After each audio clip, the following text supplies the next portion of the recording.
بسم اللہ الرحمن الرحیم۔ السلام علیکم۔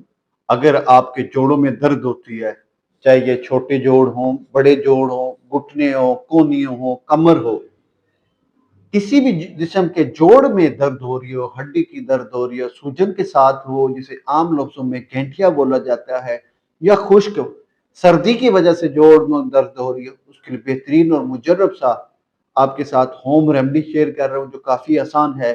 نہ بنانے کی صورت میں یا افاقہ خدا نخواستہ نہ ملنے کی صورت میں آپ 1 مہینہ استعمال کیجئے گا، نہ ملنے کی صورت میں آپ اپنی رپورٹ ہمیں دے دیجئے گا۔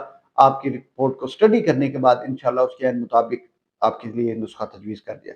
نسخہ یا ہوم ریمیڈی آپ نوٹ کر لیں، کافی آسان ہے۔ ارنڈ کی جڑ 10 گرام، دیو دارو 15 گرام، سونڈ جسے زنجبیل بھی کہتے ہیں خشک 20 گرام، اسگندھا گوری 50 گرام، اسپند 20 گرام، خلنجان 20 گرام، سرنجان شیری 20 گرام، اجوائن خراسانی اس میں آپ نے 40 گرام ایڈ کرنا، خشک پودینہ جنگلی آپ نے 20 گرام وہ بھی ایڈ کرنے ہیں۔ تمام چیزوں کا سفوف بنانے کے بعد آپ نے ½ ٹی اسپون صبح، ½ ٹی اسپون رات، ہمرا نیم گرم پانی ارکے سونف یا ارکے بادیان سے لے سکتے ہیں۔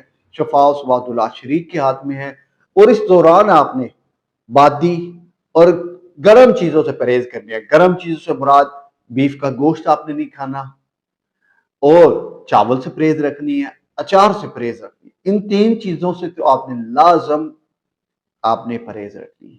شفا و سواد اللہ شریک کے ہاتھ میں آدھی بیماری کا علاج ان ہماری ہوم ریمیڈیز میں ہوتا ہے، اور آدھا علاج آپ کی پرہیز میں ہوتا ہے۔ تو ہمیں بس یاد رکھیے گا، ویڈیو اچھی لگے تو آگے شیئر کیجیے گا، خاص طور ان پیشنٹس کے اندر، ان مریضوں کے کو ضرور ٹیگ کیجیے گا، ان افراد کے ساتھ جو اس بیماری میں مبتلا ہیں، چاہے آپ کی عمر 50 سال ہے یا آپ کی عمر 100 سال ہے یا 25 سال ہی کیوں نہ ہو۔